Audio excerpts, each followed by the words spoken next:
Mga kapuso, dahil po sa panibagong LPA o sama ng panahon, matinding pag-ulan at pagbaha ang naranasan sa ilang probinsya noong weekend.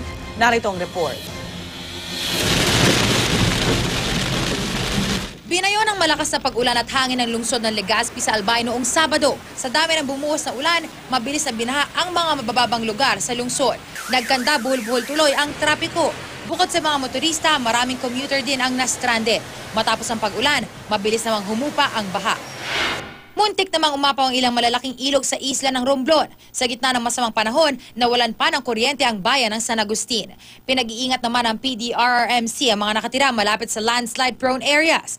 Para naman labanan ang problema sa baha at malalaking alon, nagtanim ng 200 mangrove seeds ang grupo ng volunteers sa Sitio Olanggo sa San Fernando. Matinding pag-ulan din ang bumuhos sa Kidapawan City noong weekend. Halos walang tao tuloy sa mga lansangan dahil sa sungit ng panahon. Dismayado tuloy ang mga negosyante at wala sila masyadong customer. Para sa unang balita, Isay Reyes reporting.